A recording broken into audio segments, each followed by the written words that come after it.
What's going on, my broskiis? My name is Toadskii, back again, here to bring you guys yet another One Piece Treasure Cruise video, and we're back with day 2 of Grand Party Season 6. And once again, we're back with Goldie Roger, everyone's favorite character.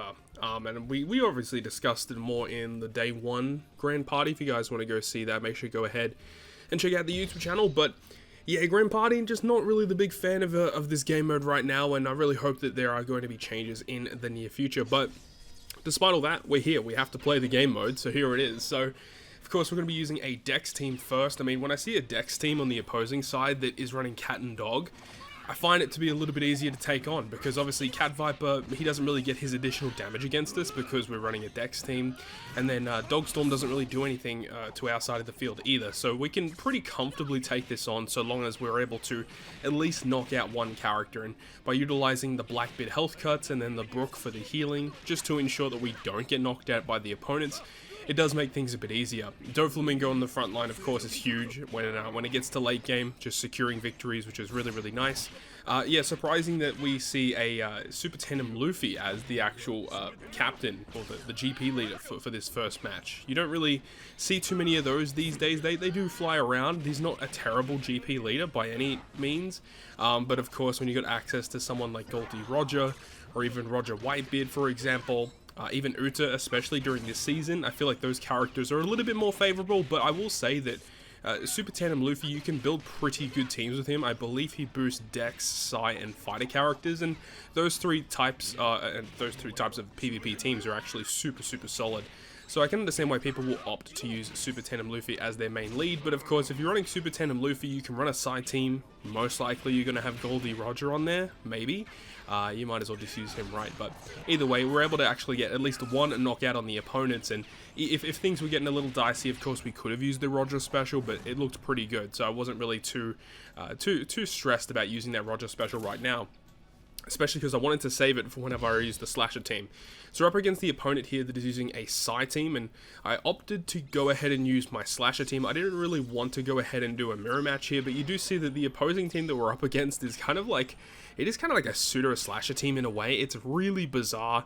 I saw it as one of my opponents that I could select, so I just decided to go for it, and yeah, this was a pretty comfortable victory for sure, especially because, you know, obviously we do have the Roger burst. He ends up using the GP skill of Luffy, which actually fully charges the Odin, which is super scary, and because I saw that Odin was going to be attacking very shortly, because he did get that max special, I opted to use the Roger skill a little earlier than I usually would have liked to have launched it, but I kind of needed it just to ensure that my Slasher characters didn't take that much damage. And you do see he did action bind K-Dad and Doflamingo, which is not the best, because Doflamingo should be launching very quickly, and the fact that K-Dad got binded as well isn't the best, but realistically the bind didn't last that long, so they wouldn't have had their specials ready anyway, but it does kind of screw up the attack order of some of our characters here. And just due to the fact that he's running such a weird, obscure Slasher team, I really wasn't too worried about, you know, in terms of doing damage. The team's not very bulky, but he did use the second Luffy skill in the same battle, which fully charged Odin again. So I was really concerned, but luckily we did knock out the Odin, and that was the only character I was severely concerned about. K-Dad obviously can do some pretty good damage, but the fact that we still have 3 of these really powerful specials that need to launch didn't really feel threatened at all throughout this match.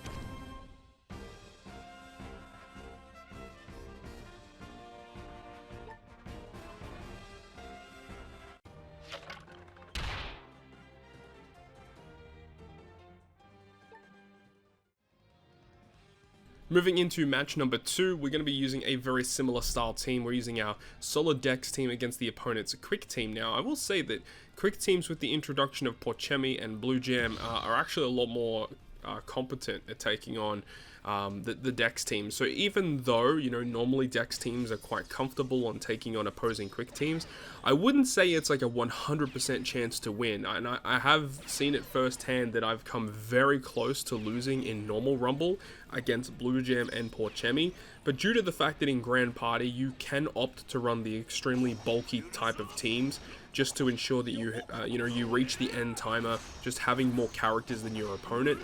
You know, more often than not, you should be able to secure a victory, but the quick teams definitely have more units that they can use now to combat these really annoying Dex teams that could definitely cause them problems.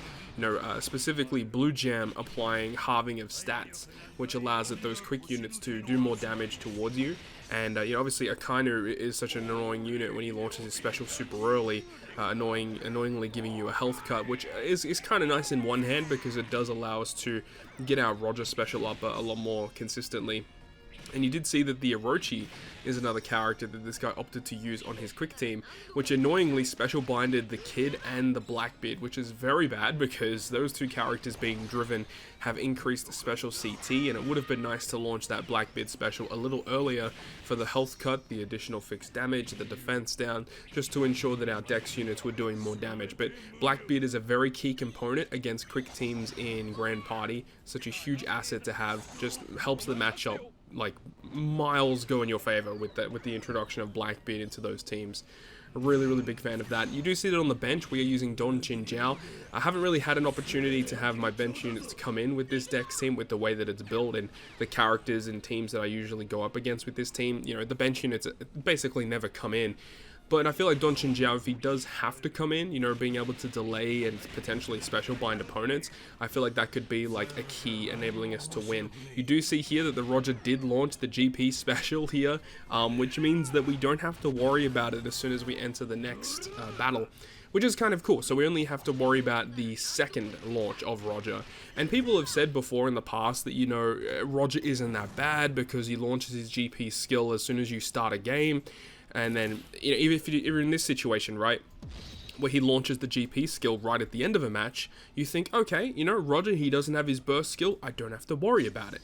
But you're going to be seeing in this match in particular, this is why I say, it doesn't matter like what people say about, you know, oh, you know, with the way that AI works, GP skills and stuff like that, things can literally not go in your favor. And this is why I think Roger, it needs to be nerfed, neutered, something needs to happen with this Roger. He is an absolute menace in Grand Party, as you'll see that, you know, we should be having a pretty comfortable victory here, especially we have our burst before we launch all of our specials. But you'll see that he is able to launch his second burst skill, and it actually causes him to win this match, which is ridiculous to think about. So the halving of stats is obviously fantastic against the opponent. I really didn't want to take too much damage from the opposing Yamato or Odin skills. But yeah, things happen, man. Things happen. So the Slasher team, I'm not really the biggest fan of using it this season because of the fact that they received -3 cooldown. And, you know, -3 cooldown when, you know, they normally have around that 10 plus CT marker. So they go down a little bit.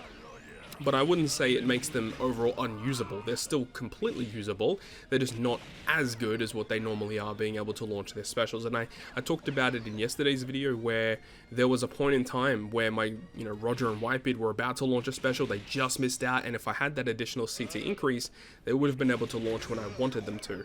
So anyways, you see here the opponent did go ahead and use that Roger burst, and at this point in time it was pretty much GG. Like, I had this Roger burst and I could have definitely used it here, but considering the opponent's HP was at such a high marker, I just felt more comfortable in saving it for the next game. And realistically, when you look at it and all the damage that we did, we probably could have used it here, but the fact that Dalton comes in, he has full special and he just wipes the board with us. So it is what it is, you know. So we move on to the final game. Decided to skip it because there was absolutely no way that we could secure victory here. Realistically, if I had like 1-cost characters just to fill up the rest of the team, I think we may have been able to get away with it, as Dalton may have targeted those really low-cost characters instead of my hard-hitting units. Either way, we move into the final game here, which is an int-driven team. I was very concerned about taking on this team. You know, you've got Moria, you've got Uta, Blackbeard and Kid, all very annoying characters to take on, but luckily he has no more of his burst skill and we have ours, so we're able to launch that skill just to ensure that we have Yamato and also Odin do as much damage as they can. Also, Rebecca and Toy Soldier can potentially do good damage too. They are guaranteed to hit 2 targets as well as applying defense down, which can definitely help us out in terms of doing more damage. The one thing that I really don't like about using Goldie Roger just as a character in normal Rumble is that I'm not the biggest fan of what he does. Like, I would have loved to have had Kuzan instead of having the Roger on the team, especially because Kuzan's Rumble ability is a bit more consistent in terms of the bulk and the overall damage output that you can get. And I get that, you know, Roger, you know, once it gets to late game, he gives a lot of special CT to your crew, which is definitely nice. And, you know, Roger also can guarantee hit everyone, and, you know, he obviously does the defense down, the attack down, the speed down. It can be very useful for sure, but only relying on Yamato and Odin for our big damage dealers is a little scary, you know, whereas you could have Kuzan, which could be essentially like another one of those big damage dealers, guaranteeing 4,000 fixed damage to all characters is super good. But I'll leave you guys with the rest of this match as our side team is able to secure victory against the int-driven team, and we'll pick things up in match number 3.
Alright, now we look at the final match of this video, and you do see that we opted to use something a little bit different.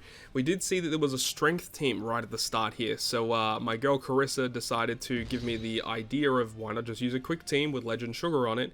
It actually turned out pretty good, all things considered. You know, we had Shiryu, we have the Sugar, and also Tesoro. Just, we have so much special CT, and you see that, you know, Akainu himself, level 25 CT increase is absurd.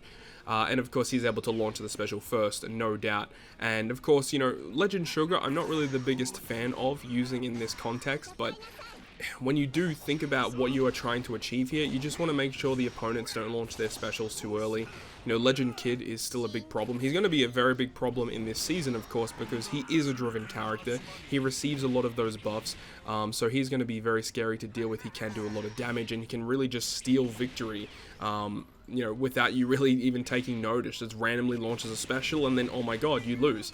So you got to be careful about Kid. There's really not much you can do about it, but you just have to be wary that he's there and ensure that you have a fail-safe, which in this case, our bench is pretty decent, I would say. You know, we've got the groggy monsters, we've got Whitebeard. Those characters are pretty good when they can come off of the bench. Kanjuro is a decent addition because he can do okay damage, but more of his rumble ability providing some additional buffs to our driven characters, considering the whole team is driven, aside from the Whitebeard and the groggy monsters. But, you know, this is the type of team that I'm not really the biggest fan of using either, because once again, our big damage dealers are really just, you know, bunkered down to using Akainu and Kaido. Tesoro can do decent damage, Shiryu can do decent damage, but, you know, after 30 seconds have passed, Shiryu's special isn't that great, but, you know, he's got a really good rumble ability that can really help out our team. And you see that the two big damage dealers on the squad, Kaido and Akainu, they don't have a lot of HP left, but they were able to survive and secure victory for us. So, of course, we're moving to the final game of the video, of course, for day number 2. And luckily, of course, we didn't actually have to use the Roger GP burst skill here. We could have definitely used it just in case, but we didn't have to do it anyway. So when we move into the next game, of course, I have the mindset of, you know, we've got the Roger skill, we can definitely use it, and then if we end up losing the game, well, hey, we're going to have another Roger burst skill for when we go up against the Dex squad. But once again, this is going to be another side team versus an int-driven team. So again, very, very scary, very, very scary. And you do see that the opponent is using Uta as their GP lead, and that GP leader is very scary too. That's another one of those things, kind of like, you know, when you deal with Kid in Rumble, when those effects launch, it can just steal victory away from you, right? Like, you just don't expect that amount of damage to hit your characters that swiftly, so you do have to be very, very careful. But luckily, the way that Uta's GP leader works is that in order to actually launch the burst skill, you need to launch your specials, your Rumble specials. So at this point in time, you see that it's actually not ready. So we can actually launch the Roger skill, you know, just in normal time for us. And then by the time that the Uta launches her special, you'll see that, you know, it actually does so much damage to us that it almost fully charges, not fully charges, but it gives a mass amount of charge back to our Roger. So realistically, we could have actually launched the Roger skill twice. I believe I may actually use the Roger skill twice in this clip.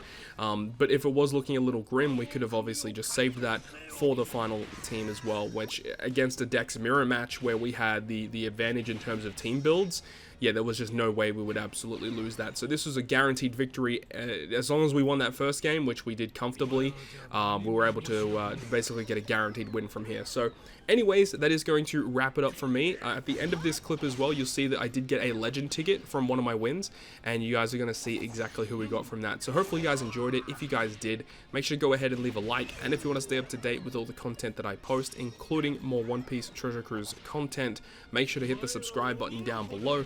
On that, guys, I'll see you guys within the next video.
俺はもうお前を隠したとは思わねえ。